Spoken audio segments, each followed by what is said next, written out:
Здраво, ова е подкастот Каде се парите, јас сум Горан Теменогов. Во оваа епизода ќе зборуваме дали во држава може да има нулта корупција, 5 на 100 годишен економски развој и ефикасни институции.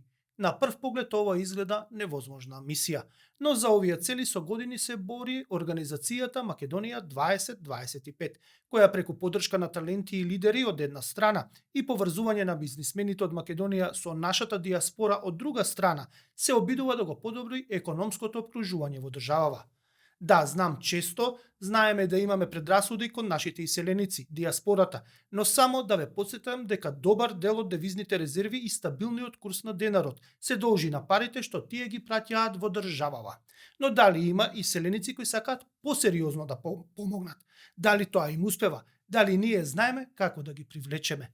За поддршка на талентите, за диаспората, за економијата, за целите на Македонија 2025, зборуваме со Никица Мојсовска-Блажевски. Добре дојдовте.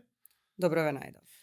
Мотивот за вас што ве поканив, пред известно време имавте една конференција, голема конференција, кај што присуствува голем број на бизнисмени, невладени организации, луѓе што се дел од Македонија 2025, но пред да зборуваме за целите, за поддршките, за економијата, бидејќи вие имате план, предлози како да се забрза економскиот развој во држава, мораме на она што е најинтересно во јавноста и што ние најчесто овде што живееме во Македонија, што имаме големи предрасуди кон нашинците што се иселиле пред известно време, па и одамна, дека кон нас имаат некако гледаат како да живееме во некое камено до време, како да не сме цивилизирани доволно според нивните стандарди. Вие комуницирате редовно со наши иселеници, со успешни бизнисмени, успешни луѓе кои што живеат на западот.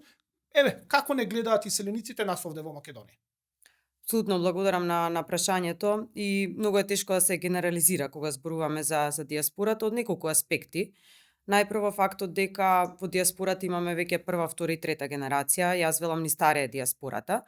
Многу е важно во кое време се иселиле, од кои краишта се иселиле и што е она која мака ги натерала, да речам, да се иселат.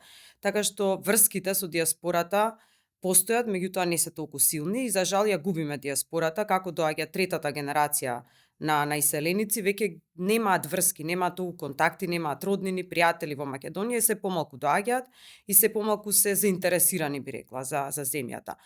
Зошто ни е важна пак диаспората? Според одредени податоци има околу 700.000 лица во диаспората, значи половина или третина од вкупното население, и тоа е голем потенцијал, голем резервоар кој што ние недоволно го користиме. Има примери од доста земји кои што навистина користат диаспората за да било е тоа постигнат повисок економски раст, дали е тоа да лобираат, дали да имаат подобра позиција во геополитичките движења и случувања. Значи има многу можности. Сега, како не гледа нас диаспората, значи повторно зависи периодот кога се иселиле, дали имаат се уште врски со Македонија, географски каде се иселиле. Има голема разлика во диаспората, да речам, во Северна Америка и Австралија. Меѓутоа исто така морам да кажам дека ние како држава многу малку се трудиме диаспората да има убав печаток за нас, да почнеме од сите услуги кои што се потребни на диаспората, дали се тоа некои лични документи кои што треба да ги извадат, че сите контакти со нашите институции кај нив се проблематични и не се доволно квалитетни. И секако како земја во смисла на можностите што ги нудиме, дали е тоа да се врати диаспората, дали е тоа да инвестира тука диаспората. Во минатото имавме еден обид, тоа беше стратегија за однос со диаспората, меѓутоа не се имплементираше. Имаме агенција за иселеници, меѓутоа многу мала активност на државата на тоа поле. И јас верувам, и токму и затоа постои нашата организација, дека мора да ја канализираме соработката и да ја привлечеме диаспората. Не можеме да креираме ние некое мислење ново кај нив, меѓутоа мора да ги натераме да мислат на нас повеќе и се што може при еднакви други услови, јас велам, да инвестираат тука, да доаѓаат да патуваат тука, да носат своји пријатели тука. Многу е важно да се пензионираат тука. Значи мора тоа да го направиме. Само тоа ќе доведе до многу повисок раст на економијата и уште поважно ќе споменам уште еднаш нашата позиција во геополитичките случувања. Да, сега му имам тука две подпрашања, на пример, буквално благодарејќи на нашата диаспора, онаа што се сеќавам јас некаде околу 2005 година, Соединетите Американски држави не признаа подуставното и име. Значи тоа беше буквално лобирање на наши селеници диаспора во Флорида преку братот на тогашниот актуелен американски председател Џорџ Буш. Едноставно се издействува да добиеме некое меѓународно признание, односно да под тогаш нели бевме голема караница со Грција и бевме признаени. Тоа е улогата. Дали денеска визави минатото контактираме од аспект на држава и државни институции така со нашите иселеници, со таа моќна диаспора која што не може да се мери со другите диаспори, на пример грчката и другите балкански или регионални диаспори, но не е ни за подценување.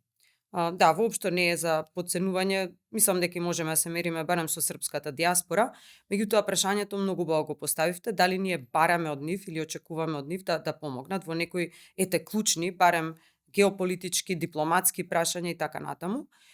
Самото настанување на нашата организација Македонија 2025 е поврзана со двајца политичари, значи Борис Трајковски и Бранко Црвенковски.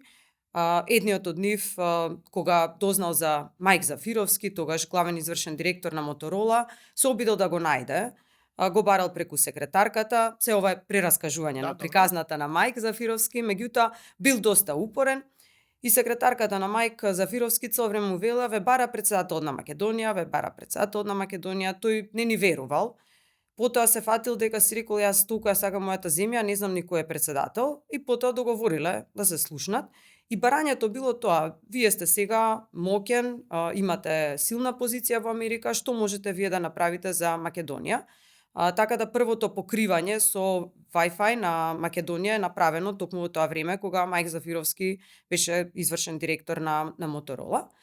Другиот председател на посета во Канада, на тогашниот Џон Битов сениор, му вели исто дали може некако диаспората се обедини и да ни помогне за економски прашања. И тој ги собрал тројца македонци, тоа се иселеници, Мајк Зафировски, Џон Битов јуниор или неговиот син и Митре Кутановски, и вели ајде сега момчиња, морате да направите нешто за да помогнете на Македонија. Тоа околу 2003 година, тогаш почнала да постои организацијата, меѓутоа неформално, 2007 година е регистрирана, најпрво како невладина непрофитна организација во САД, потоа во Канада и денес имаме извршна канцеларија во Македонија. Сакам да кажам дека доколку од политичките лидери има интерес и желба и го препознат интересот диаспората да помага, има голем потенцијал во диаспората. Досега сум сретнала многу од иселениците кои што навистина се мотивирани, меѓутоа истовремено и фрустрирани дека никој не ги прашува, никој не ги користи. Дури така ми вела, знаете, јас играм голф еднаш недавно со Трамп или играв, додека беше председател, што и да побараш оваа држава можев да направам и така натаму. Сега ова е делумно и анекдотски, не знам дали е така, меѓутоа сакам да кажам дека има желба и има потенцијал да помогне диаспората. Да, го спомнавте Џон Битов, тоа е семејството кое што е делумно собственик на Торонто Репторс, тоа точно во времето кога беше шампион на НБА, така да појасниме за сите што не следат, што не гледаат и што не слушаат. Но второто прашање околу диаспората ми е, има декларирани македонци кои што се релативно познати во Соединетите Американски држави. Значи јас бидејќи следам хокеј, значи хокеј на мраз, знам дека Еди Јовановски е деклариран македонец, Џон Стамкос кој што има повеќе, неговото семејство е мешавина на повеќе нации, но исто така е деклариран како македонец.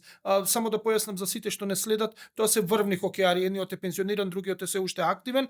Џон Стамкос е еден од најефикасните нападачи во НХЛ лигата, така што тоа се декларирани македонци, значи еве го спомнавме Џон Битов, сега веќе јуниор има, да спомнам во Детройт еден од најбогатите, исто така декларирани македонци, значи нема тука забуна дали се едно друго, туку се декларирани е фамилијата, семејството Илич, кој што Детройт Ред Викс го поседува, пола Детройт го поседува, Литл Цезар, пицериите што се американски бренд. Но што, дали некој во оваа држава се потрудил нив, барем символично, например, да им испрати пасош на Република Македонија, за да се почувствуваат дека се дел од оваа заедница. Може да го прифатат, може да не го прифатат. Но некој во држава да им даде до знаење, да, вие сте македонци, ние знаеме дека сте вие македонци, кажете 2-3 збора за нас, а ние ќе ви ќе ве почитуваме, односно ќе ви дадеме некое признание, а најлесно е да се даде ако му се даде некој пасош, на пример, или некоја идентификација дека има потекло од оваа држава. Сега ме погодивте во мојата болна точка. Мислам дека како држава, не дека недоволно ги препознаваме, туку недоволно им пристапуваме и не бараме од нив да направат некои големи работи за својата држава. И тука пред да објаснам понатаму би го споменала примерот на неколку земји од окружувањето. Тоа е Косово преку пејачки кои што се познати во светот, кои што на еден начин се амбасадори, промотори на Албанија, иако се тие на меѓународно ниво познати пејачки, како Да, Рита Дуа Ора и Липа, така например, натаму, да, тоа Дуа е Липа, светски да. феномен, така. Да, сте ги виделе нивните спотови каде што има знаци на државата од каде што И доаѓаат. го истакнуваат во сите интервјуа, Да, зборот на својот апсолутно. мајчин јазик, Да, значи тоа го да. потенцираат, и ако се Да. британка, на пример, Да. Дуа Липа е родена во Да. Велика Британија, но ете го Да. истакнуваат сето тоа. Србија прави многу на тоа поле. Албанија, еве сега јас не знам колку знаат слушателите, меѓутоа сум бивша професионална скијачка, така што скијањето го следам. На пример, има на светски куп настапува италијанка која што зема албанско државјанство и сега ја представува Албанија на меѓународен план. Тие се амбасадори.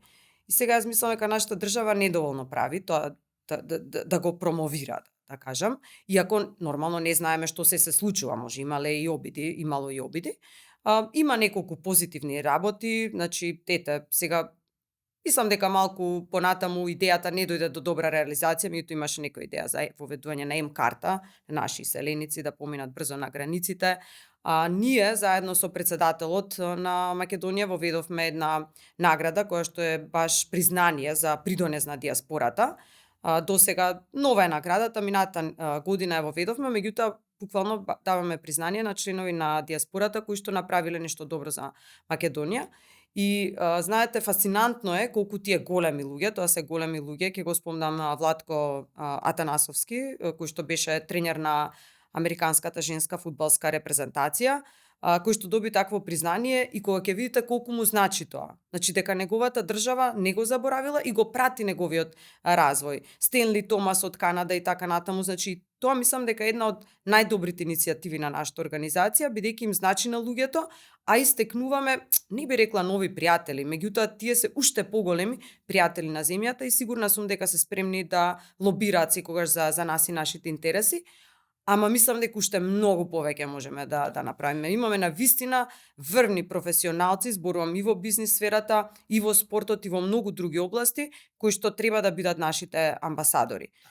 Има една изрека дека вистински си успеал кога ќе те признаат за величина во твоето село. Значи може да успееш секаде во светот, но оној момент кога од таму кај што поттекнуваш, од кај што е народски кажено корен од семката од каде што ти е, кога ќе добиеш признание, тогаш во суштина на вистина си успеал во животот, но не зборуваме, не сме тука за да зборуваме само за дијаспората и како не доживува и што ние правиме кон неа. Ова е сепак подкаст каде што зборуваме за економијата, првично пред се за економијата и како да се подобри економското обкружување за да полесно се прават пари, бизнисите да имаат подобри услови за правење пари, а од друга страна профитот да биде добар и да ние граѓаните да живееме малце поквалитетно. Реков на почетокот дека вие се имате некоја стратегија за забрзан економски раст, но вие се имате и два столба врз кои што функционира кога зборам вие, тоа за мислам на Македонија 2025 на организацијата, а тоа е од една страна ги помагате талентите и лидерите, значи, а од друга страна ги помагате и бизнисите, односно се обидувате да ги споите домашните бизнисмени со бизнисите од дијаспората или со одстранство. Ајде да разглобиме првено на што мене ме интересира, а верувам дека и помладата публика ќе ја интересира, кого се вие поддржувате и како ги поддржувате? Апсолутно, и навистина ми е мило што можам подетално да кажам за нашата работа и нашата организација, бидејќи мислам дека имаме уште многу работа да завршиме во смисла на градење на свесност за организацијата и во земјава, меѓутоа и помеѓу дијаспората. Споменав основани 2007 година, од 2013 година имам извршна канцеларија во Македонија со 6 вработени лица, релативно мал тим. Меѓутоа годишно имплементираме околу 40 програми. Нашиот буџет годишен се движи од 400 до 800-900 илјади евра. И програмите главно ни се поделени во две области. Едната е поддршка на таленти и лидери, другата е поддршка на бизниси. Иако имаме и други столбови, како што се, например, застапување за подобрување на бизнис окружување, односно она што спаѓа во категорија адвокаси, лобирање и така натаму. Инаку, главно за младата популација, нашите програми се насочени кон поддршка на таленти и тоа се состои од две програми, би рекла. Едната е стипендии, а втората е менторирање и можности за практична работа на младите.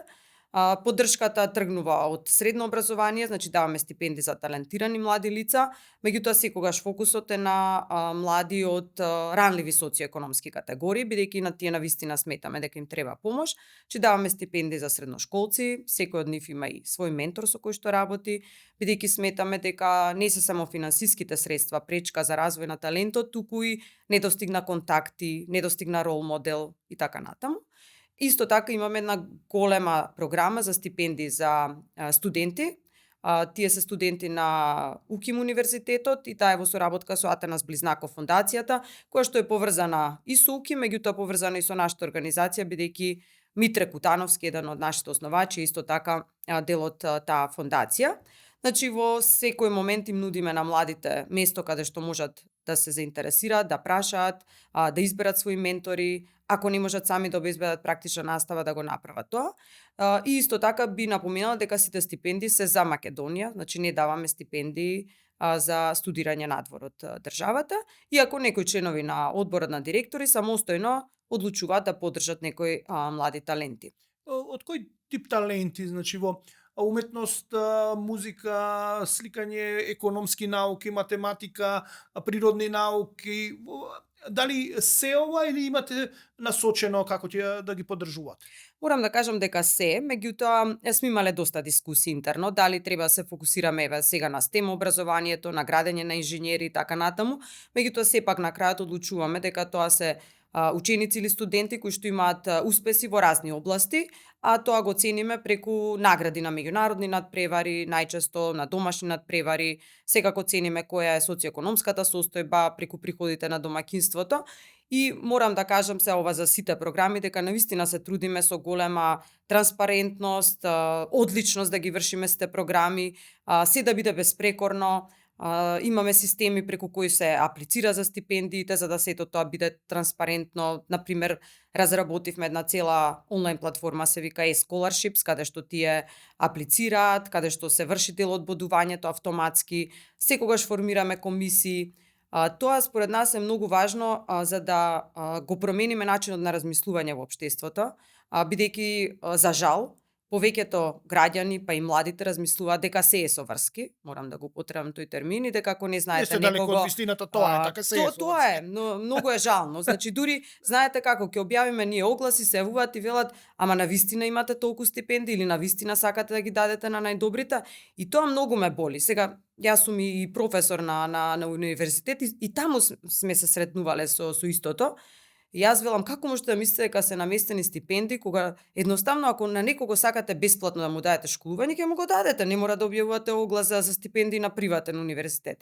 Така што сакаме да ја смениме таа логика или тој начин на размислување, меѓутоа исто така и во диаспората. Ние сакаме на диаспората да ја покажеме јасно дека ние сме една одлична алатка или најдобриот начин, доколку тие сакаат да помогнат, и таа помош да има голем импакт, тоа да го направат преку Македонија 2025.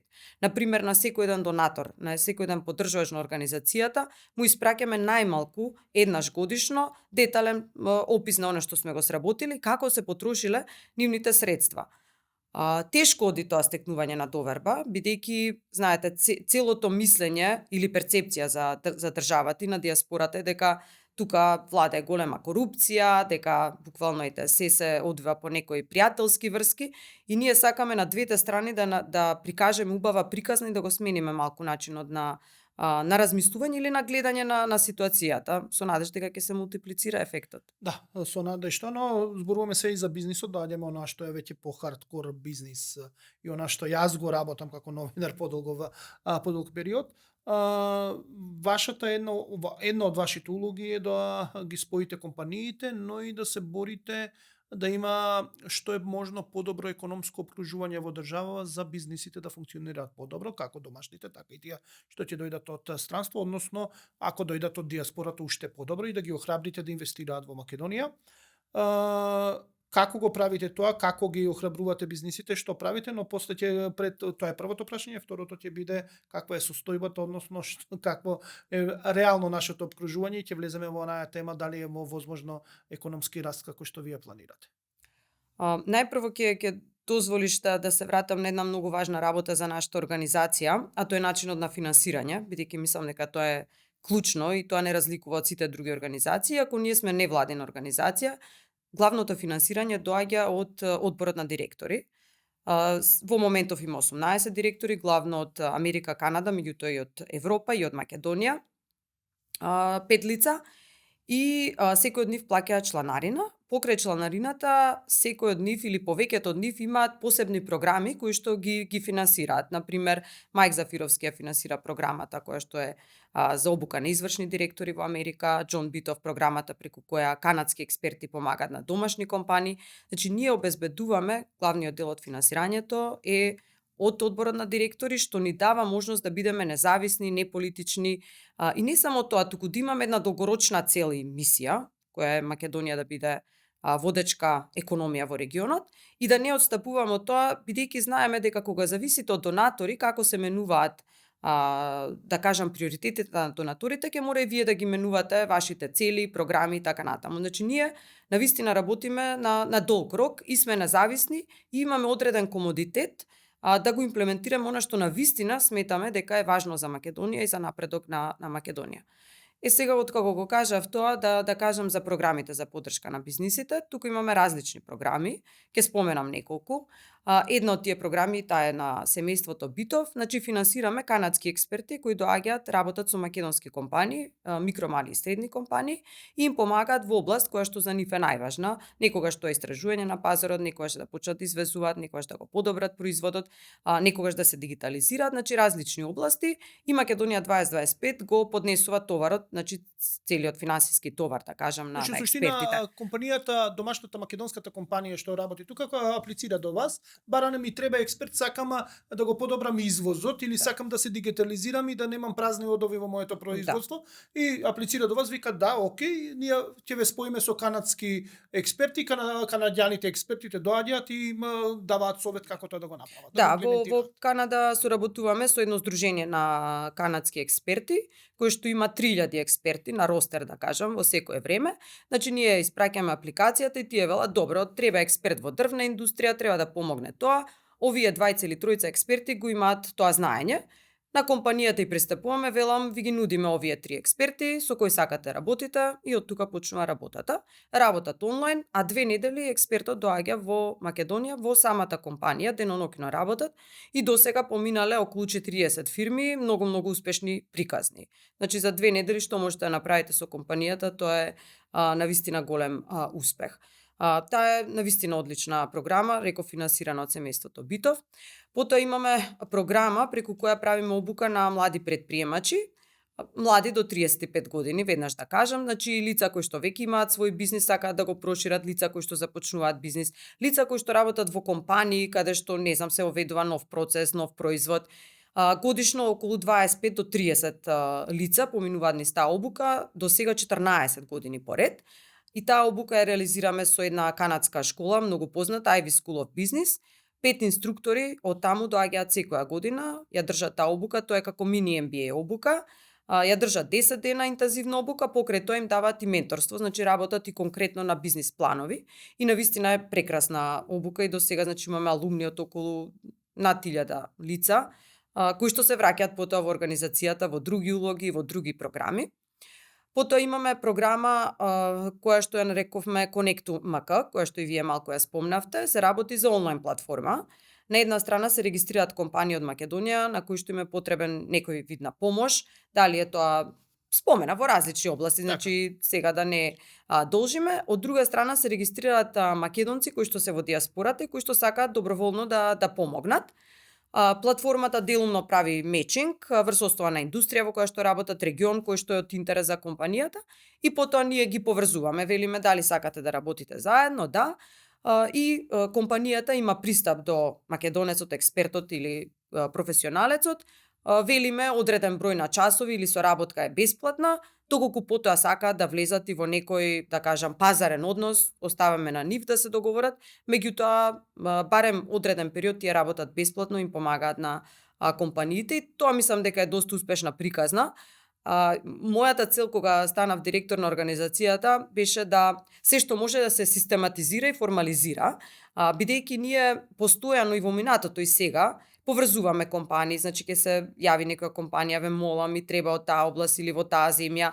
И сето тоа е неформално, и јас велам како ќе го измериме импактот што го правиме. Мислам, сите тие контакти се убави и се надевам вродуваат плод, меѓутоа јас секогаш сакам да измерам ефект и заради тоа направивме таа платформа. Уште има голем дел од работите кои што се одвијат надвор од таа формална платформа, меѓутоа јас сум среќна што ја направивме и што веќе има околу 80 компании регистрирано, 60 експерти веќе работат заедно. Покрај тоа, значи имаме и други, морам да кажам и дека како организација многу сме помагале, јас не бев во тој период во организацијата, за привлекување на првите странски директни инвестиции. Меѓутоа тогаш ете имало барање, да кажам, од тогашната влада да се помогне. Значи и самитот кој што е така една голема регионална конференција кој што оваа година по 13 пат го организираме, секогаш имаме на 400 гости, одлични говорници, чија што цел е да ги прикажеме најновите светски трендови на бизнисите во Македонија и регионот, меѓутоа и да направиме поврзување на бизнисите во регионот и на бизнисите од регионот со диаспората. Да, самитот сега ќе биде во мај, колку што знам, сега следува, точно за време на избори. Кој датум ќе биде? Не, 15 и 16 добро, ќе помине, ќе поминат изборите, добро, значи нема да се коментира политички, но ние влегуваме сега во нешто друго, она што го обработуваме во овој подкаст, а тоа е економијата, економскиот раст, политичката состојба која што треба да детерминира помирни или непомирни бурни економски опкружувања.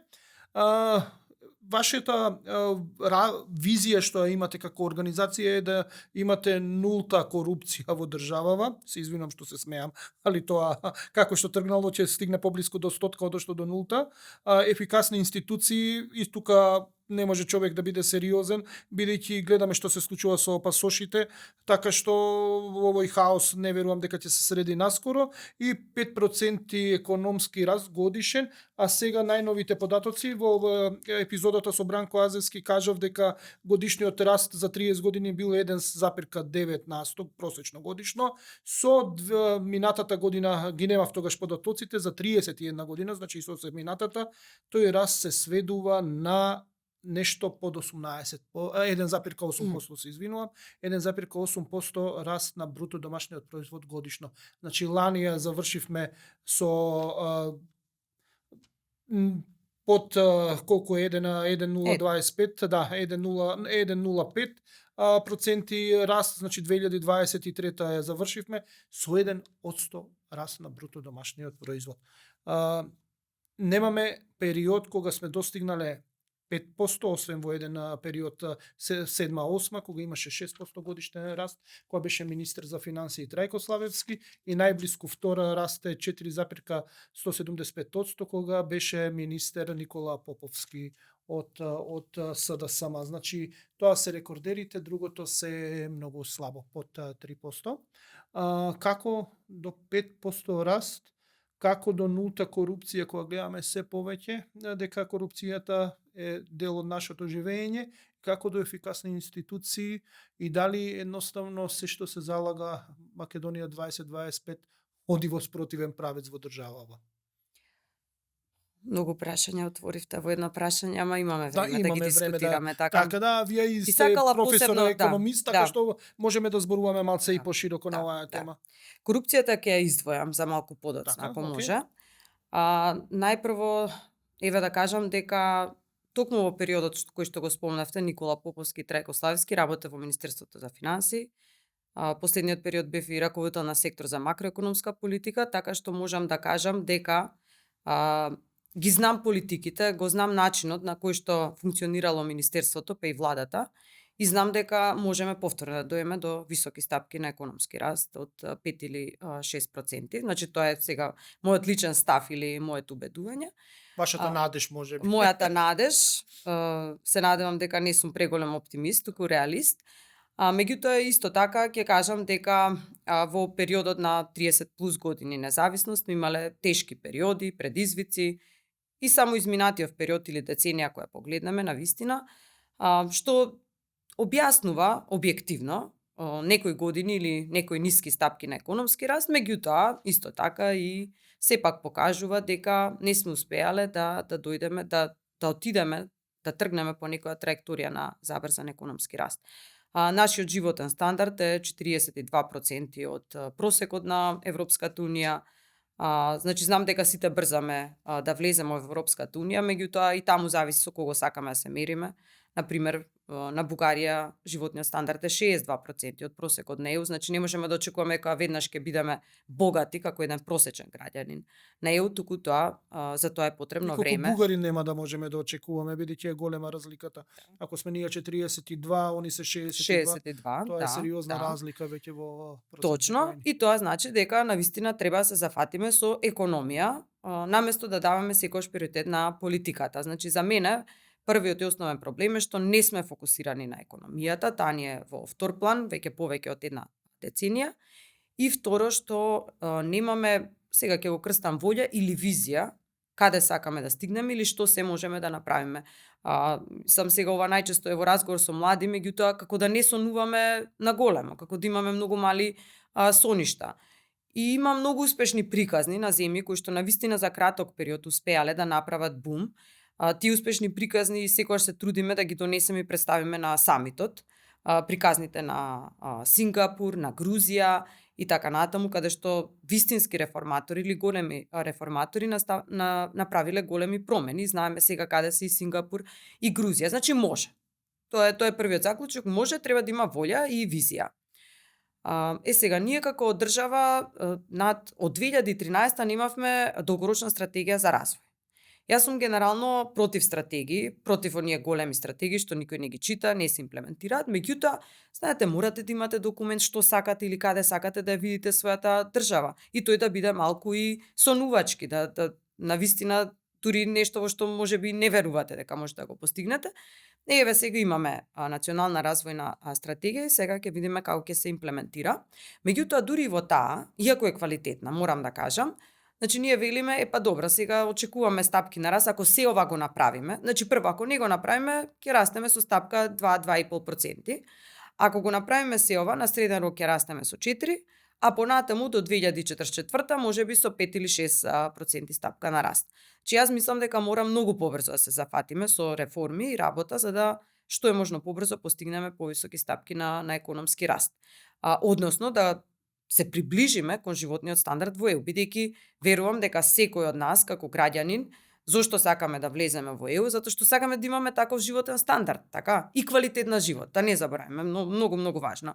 Бидејќи во последно време нашата емиграција или селувањето е резултат на низок квалитет на живот, а не толку на барање на работа или екзистенција како што било порано. Повеќе викаат сега дека последнава генерација или последниве генерации на иселеници, посебно од 2010 наваму, дека е у суштина заради политичката нестабилност, затоа што голем дел од тие што се иселуваат има имот во државава, има добри работни места, има солидни плати кои што може да си овозможат релативно удобен живот и далеку поудобен од таму каде што одат, кај што ќе требаат она што ние го викаме да рмбаат, да црнчат, за да се стекнат со некоја позиција во општеството, а овде веќе го имале.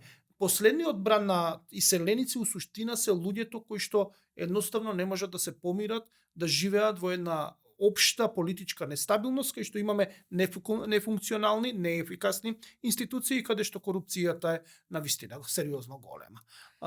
Тоа е точно, значи сега емиграцијата е главно од неекономски причини.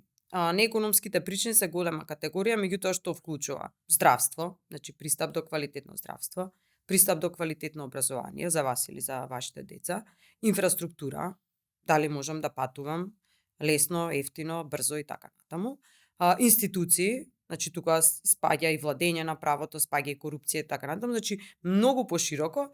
И видете, тоа е многу попроблематично, бидејќи сега веќе не се работи за висока невработеност, не се работи не можам да најдам работа или па и ниска е платата, туку сега се работи за многу други области, многу пошироки области кои што е тешко да се исполнат. Тешко во еден краток временски период. Значи нас ни е многу тешко да го собреме иселувањето.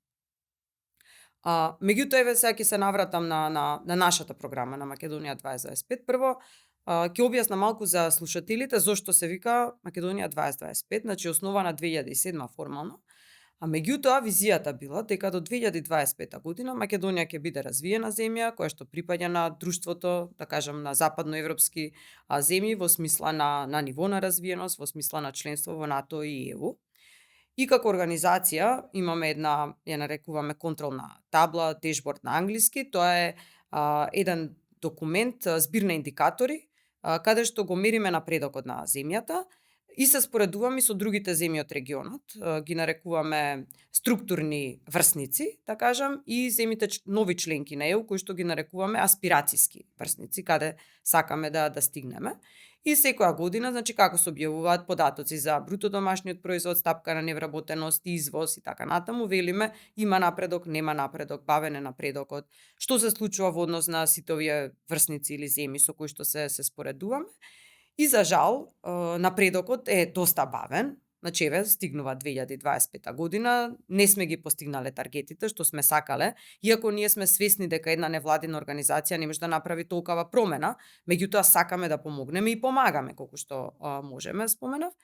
И пред 3 години направивме ревизија на тие таргети, велиме добро, сме сонувале многу на големо и така натаму, ајде малку да се преиспитаме. Покрај тие таргети имаме и листа на индикатори кои што ги нарекуваме овозможувачи. Што е тоа што ќе доведе до 5% стапка на економски раст, зголемен извоз, странски директни инвестиции, и тоа се главно работи кои што сите ние ќе се согласиме се важни, од човечки капитал до владење на право, до намалување на корупција, добро управување, значи се оно што е, да речеме, општо познато, и ги следиме и тие индикатори. Како и се, што покажуваат тие индикатори, подобро, полошо? Знаете се зелено и црвено, зелено значи напредок, доминира црвеното. Значи доминира црвеното. И сега вие можете да кажете да ние од кога сме ја мереле стапката на невработеност била 35%, денес е 14, речиси 14%, и можете да кажете да има голем напредок, ама кога ќе се споредите со другите земји, тој напредок станува ирелевантен, бидејќи другите напредувале многу повеќе, значи сме можели ние многу повеќе. И тоа е оно што е грижа на организацијата, или тоа е оно од каде што тргнуваат зошто ги имплементираме овие програми, зошто пред 3 години излеговме со така наречена платформа за просперитетна иднина. Значи таму дефиниравме 7 приоритети, велиме тука мора да работиме за да има 5% стапка на раст. Што е исполнето од тие 7 приоритети? Што е исполнето? Што е подобрено, не е исполнето сега, да не бидам ја преоптимистички, да звучам дека можеме да ги исполниме. Таргетите, што е подобрено во однос на тоа што вие сте тргнале некаде и сега гледате дека се подобрило? Има некаде во тие 7 приоритети подобрување? Ај вака ќе кажам. Подобрувањето е што почнавме да зборуваме повеќе за тие области. Да. Добро. И што почнавме да ги мериме. Добро. И видете, нашата цел со таа платформа беше следна. Ние имавме над 40 состаноци со релевантни политички чинители, бизнес асоциации, донатори, невладини организации, академија. И ги прашавме дали прво се согласува, дали сите сме обединети, да кажам, околу таа платформа, сме обединети, тие се 7 клучни приоритети. Меѓутоа ги прашавме следново, кои од овие 7, кои 3 сметате дека се најважни, ајде да направиме приоритетна листа, не можеме на се да работиме, и во која од овие области сите вие сте спремни да соработувате со било кој друг.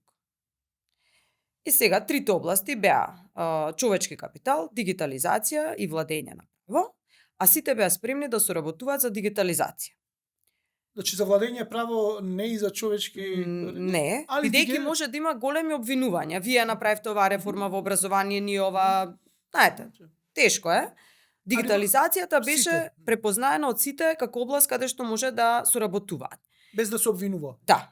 И сега ние врз основа на тоа имавме една иницијатива, направивме се викаше Digital Initiative МК30 и ги собравме сите релевантни чинители, представници на сите политички партии, позиција, опозиција, најголемите 4, се извинувам.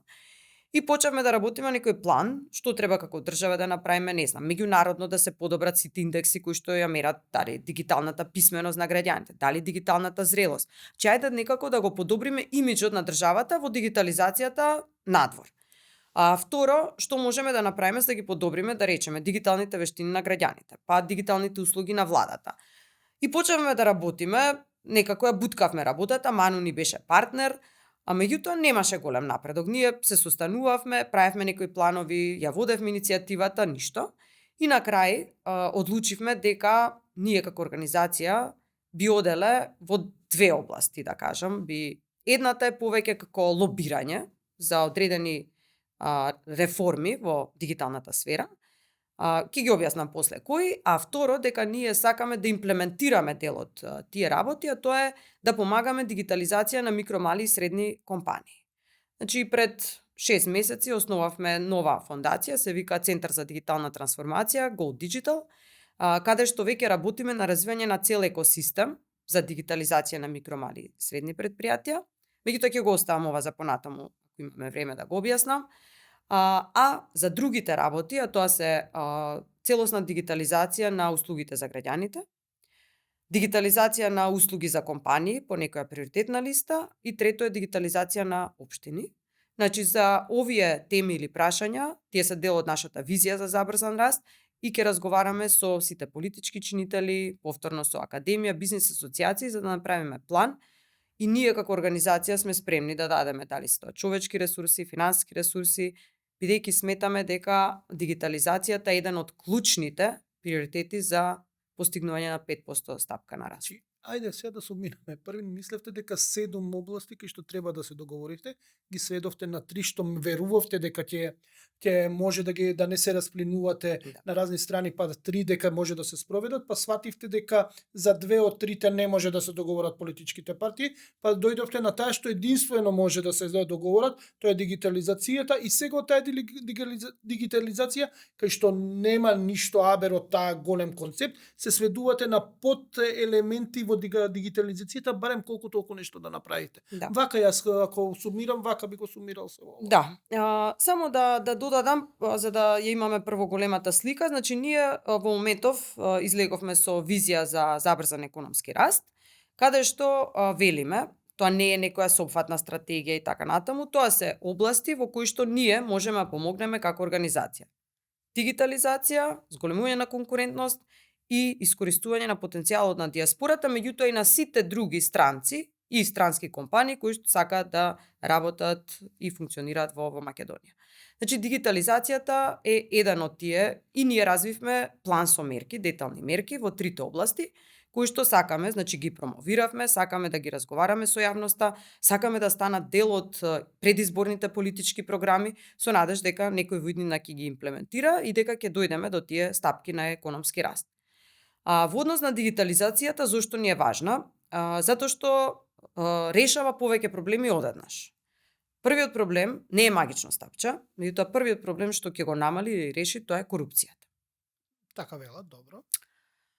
Сакам посебно да зборуваме за корупцијата, бидејќи корупцијата кај нас е голем предизвик или решавањето на корупцијата. Да го довршиме дигитализацијата и веднаш одиме на корупцијата, бидејќи не ја изумив и не јас, бидејќи ја оставивте нели на страна. Значи, гледаме како одеше тоа од големи цели, гледаме дека не може ништо да се договорат политичките партии, да завршиме со дигитализацијата па да се вратиме малце. Второ, конкурентност на компании. Значи, предлагаме сет на мерки како да се зголеми конкурентноста на компаниите, како да создадеме повеќе извозници, како да привлечеме повеќе странски инвестиции. Сега, дигитализацијата е повторно една алатка која што може тоа да го направи. Значи, во моментов, може би малку грешам, ама не многу, ниту една услуга, или барем многу малку услуги кои што ги нуди Министерство за економија за компаниите се дигитализирани. И тоа најпрво покажува дека министерството е неефикасно, второ дека компаниите се подложни на потенцијална корупција. Така морате да се јавите да прашате докаде е предметот, лиценцата, концесијата и така натаму. Имаме лажна дигитализација во целиот процес. Немаме затвора, иако треба да е затворен системот, нас не треба се уште хартија за да приложиме, за да обавиме било што во државата. Гледаме и со пасошите, со патните исправи на што се случува, гледаме и со, еве, јас го имав тој случај, веќе сум го кажувал во подкасти и во емисии кај што сум гостувал, одам со детето на доктор, закажано ми е мој термин на спортска медицина, да го прегледаат и ми бараат хартивче упатот за да би. Ја викам, доволно е да потврдам со книжката дека е тоа дете, вие го имате во систем. Не, мора да има и хартија, упат. Ама зошто мора да има? Зошто морам да отидам до докторот да земам, па да дојдам хартија да ви дадам? Не, такво е правилото, инаку ќе не казни Фондот за здравствено осигурување. Неверојатно. Апсолутно, апсолутно. Или вадите прва лична карта на младо лице, треба да донесете извод од матична книга. Изводот е во истата институција, така? Со еден клик треба да се провери. Или вадите пасош и лична карта, посебно се сликате за едното, давате отисок, плаќате посебно.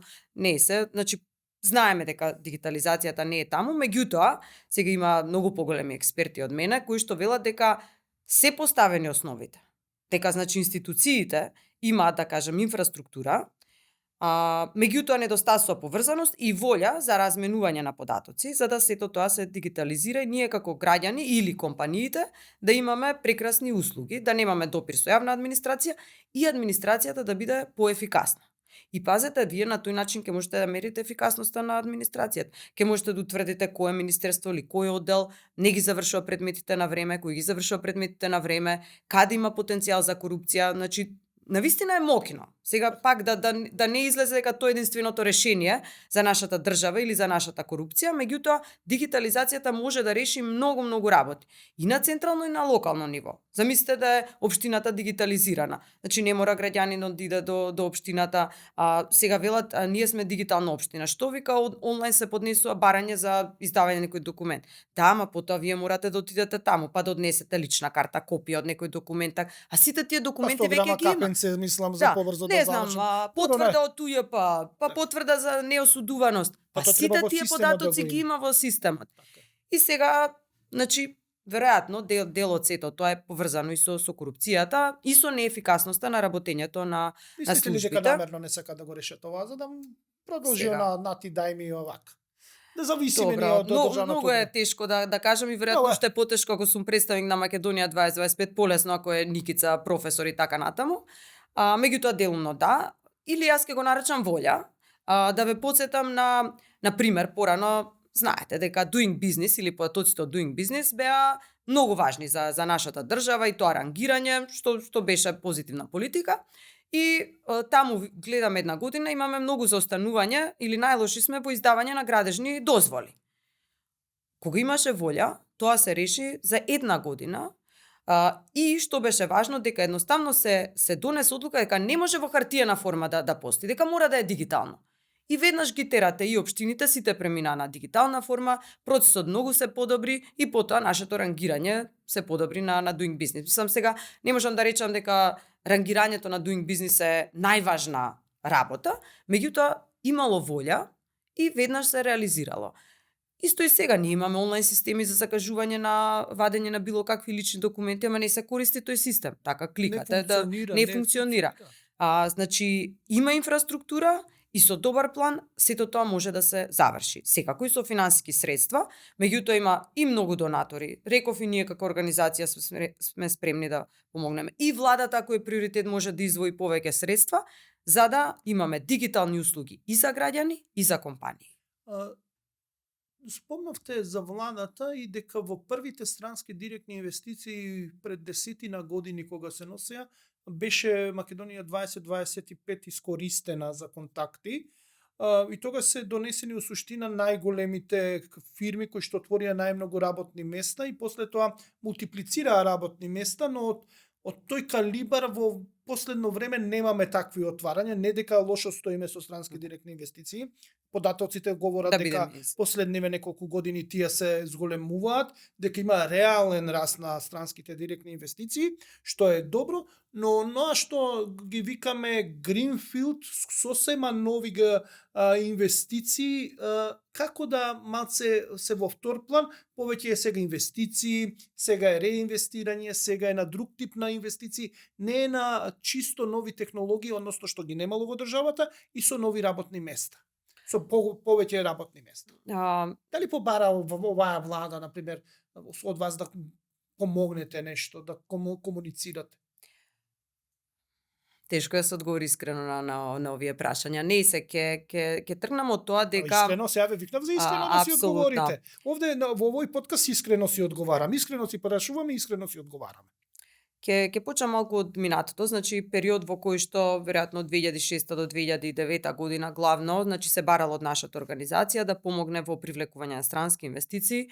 Тоа значи дека неколку членови на одборот на директори, главно од Америка, меѓутоа и Австралија, оделе заедно со нашите економски промотори, со нашите представници од владата на роудшоа, значи ги да кажам подготвувале како да настапат пред потенцијалните инвеститори, помагале во организирање на состаноци и сето тоа довело до некој плод. Секако заеднички е да кажам успехот.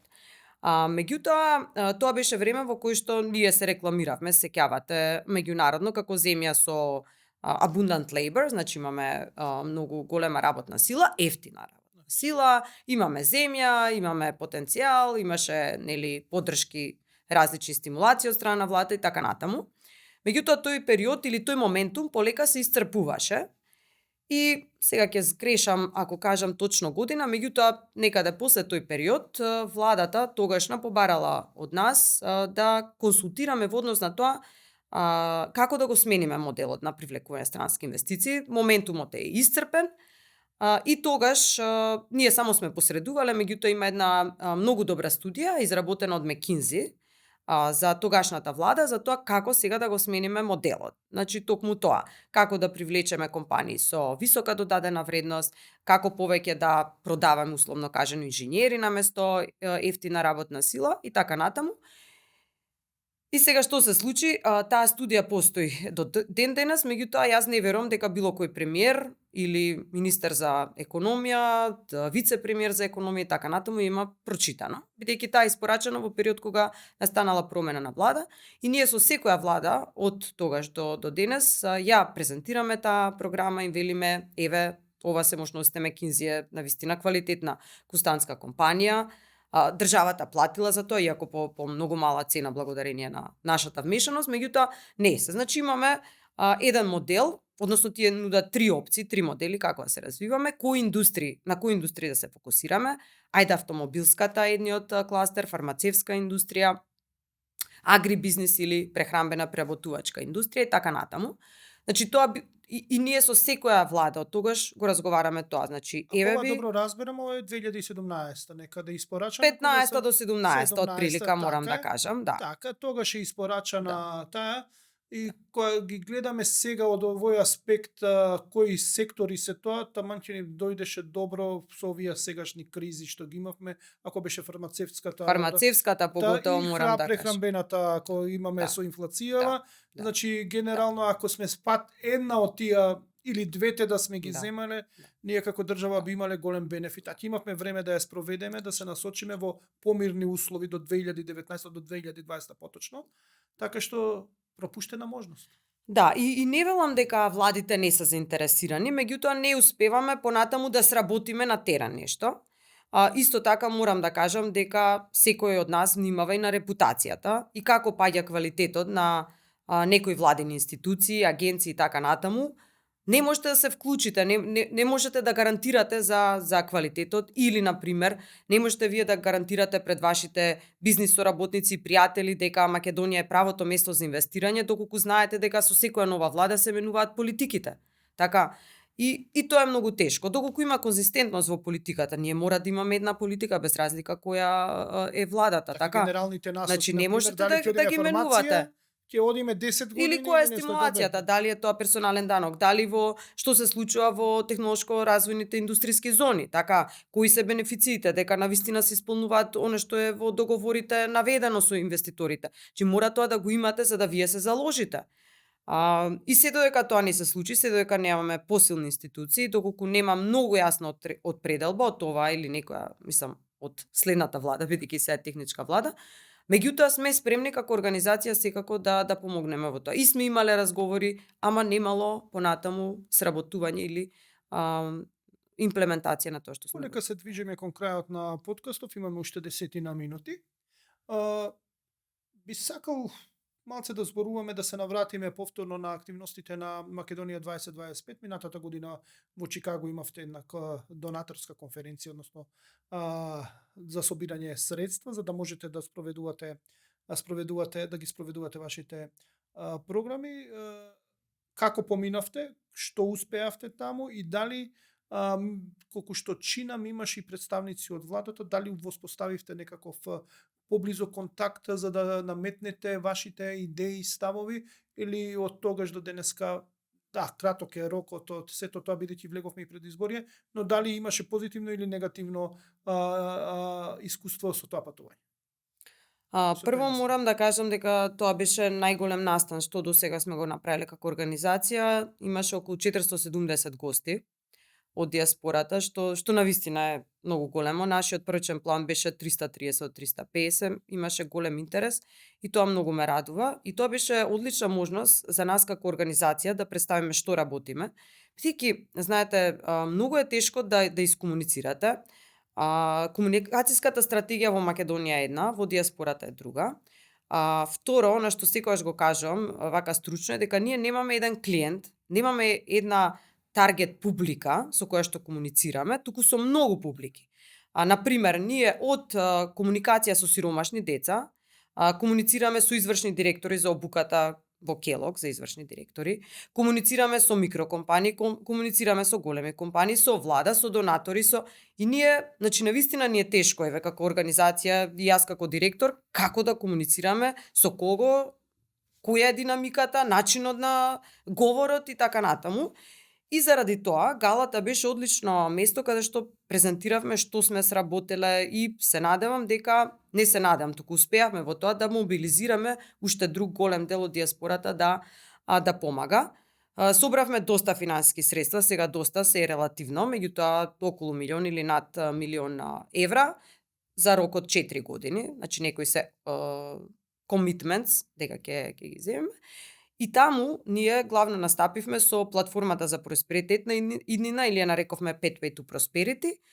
Значи нашето собирање на средства беше насочено токму кон тоа. Значи ние им гарантираме на сите донатори дека ние самите си ги плаќаме оперативните трошоци, плати и така натаму, дека се што ќе собереме на тие хуманитарни настани се користи 100% за нашите програми.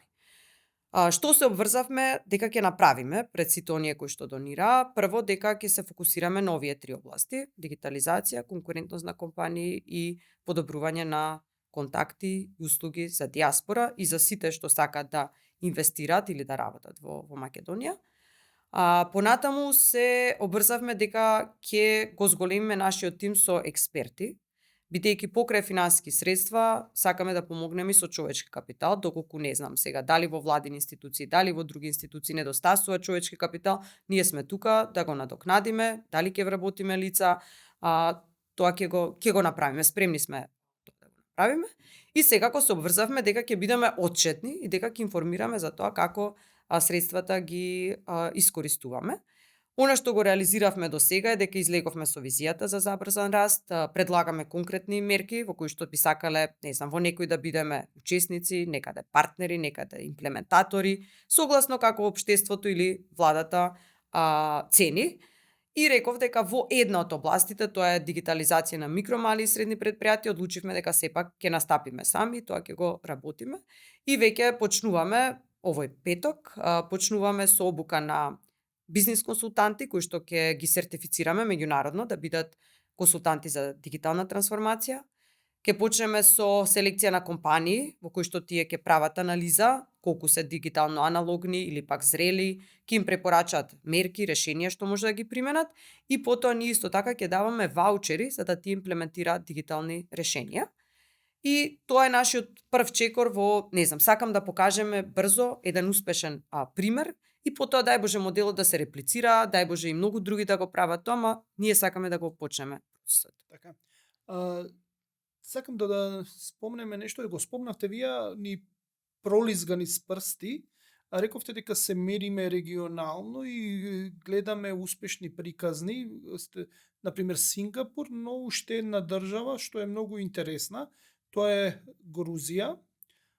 Таму корупцијата била прилично голема, менталитетот горе-долу е сличен и како кај нас, има они интервенција, вооружена интервенција од Русија, па се одбранија, па има нестабилност политичка голема, па сакаат они во НАТО, па заради геостратегија не може така лесно да отидат, значи тука веќе големи играчи и игри се случува околу таа држава, но рековте дека они се справиле со корупцијата. Како им успеало тоа, бидејќи за Грузија кога ќе збориме, па немаме некоја представа дека е успешна приказна, а вие овде ни ја спомнавте спротивно дека е успешна приказна.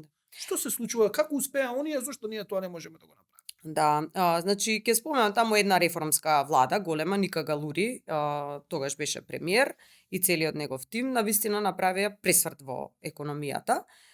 Зошто ја спомнувам Грузија? Да, релативно мала земја, 3,7 милиони жители, и некако во овие геополитички случувања, ако се поблиски географски до Русија, веројатно на подруги влијанија, сепак некако може да се споредиме со Грузија.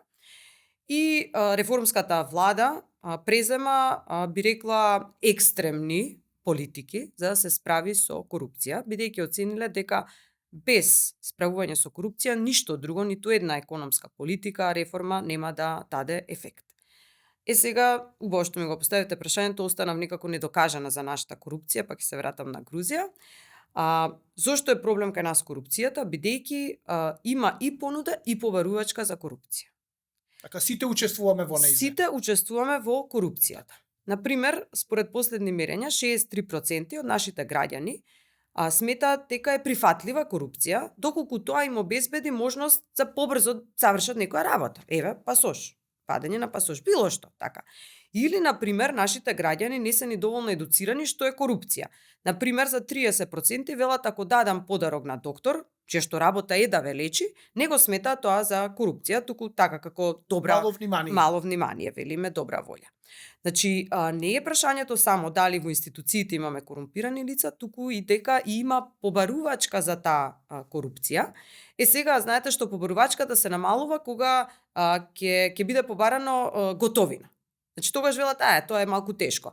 А ако барањето е за бесплатен ручек, за нешто друго се заврши, тогаш е прифатливо. И контрауслуга и услуга е корупција, тоа да сите што не следат, точно, да знаат, значи се што е надвор од професионалниот стандард, било каков личен однос нати дајми е корупција. Да.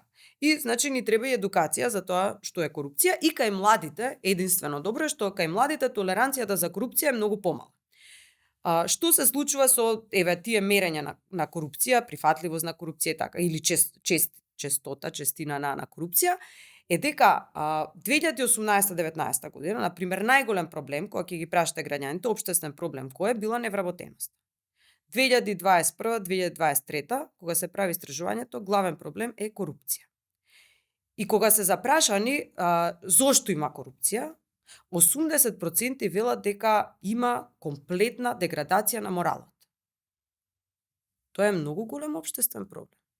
Не можете вие лесно да решите корупцијата ако нашиот морал е едноставно на тоа ниво. И многу е тешко да се бориме и заради тоа можеби дигитализацијата ќе ги реши двете страни. Значи ниту можам да ви понудам пари за да побрзо ми помине предметот или побрзо да извадам пасош и така натаму, нема. Дигитални записи има. Може, меѓутоа има дигитални записи, лесно може да се провери, ниту пак другата страна ќе може да побара. Значи нема физички контакт помеѓу двете страни и веројатно ќе ја намали корупцијата. Меѓутоа сакам да кажам дека е многу голем феномен, општествен проблем, треба едукација и плюс алатки како да се намали.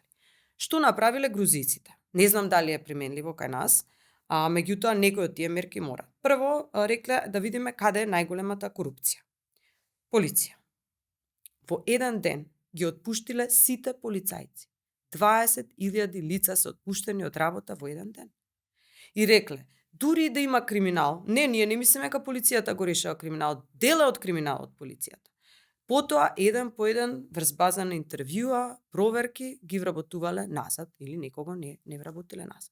Втор пример, например, сватиле дека технички прегледи на кола, регистрација на кола, исто има голема корупција.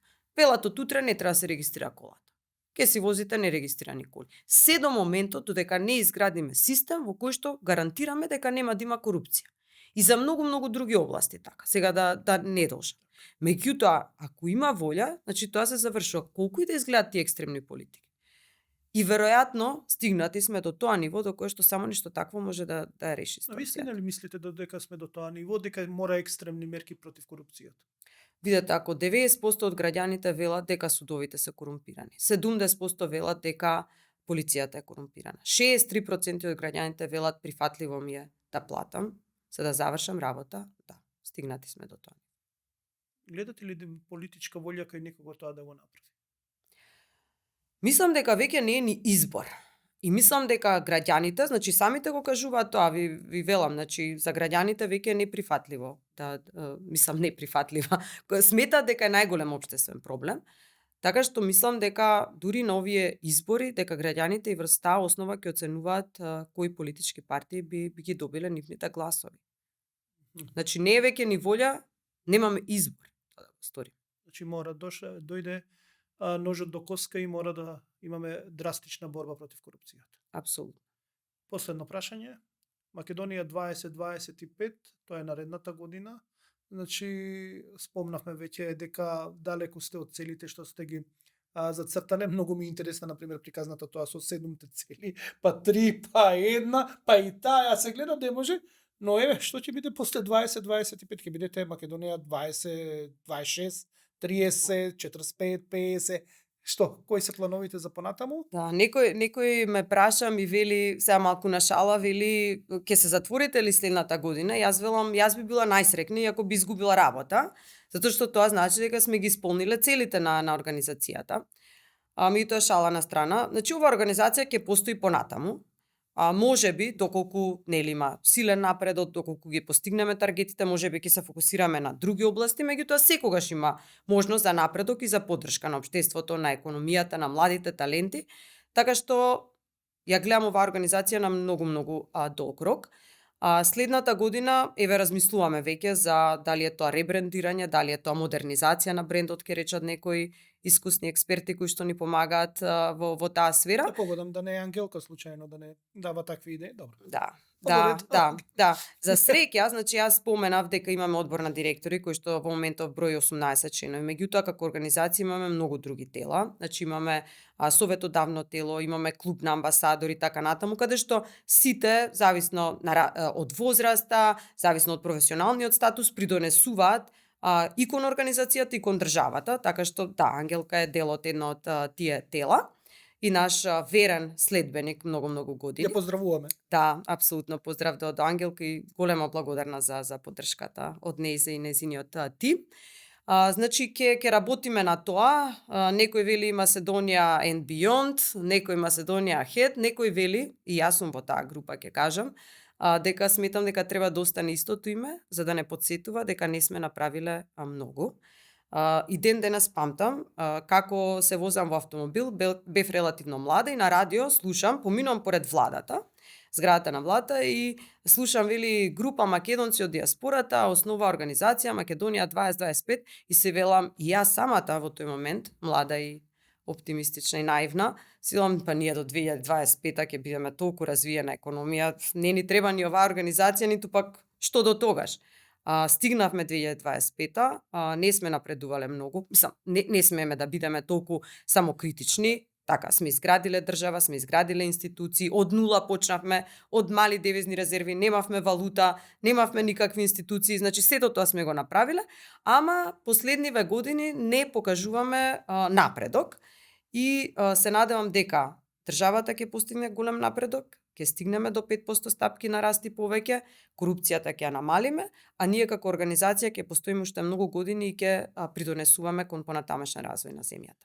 Мене ми останува само да кажам едно благодарам за учеството во овој подкаст. Благодарам и вам на поканата. Да, тоа беше Никица Мојсоска, морам да кажам без В, бев предупреден, Блажевски. Значи, од Македонија 2025 зборувавме за организацијата, за економијата, што е направено, што треба да се направи и се осврнавме секако и на корупцијата.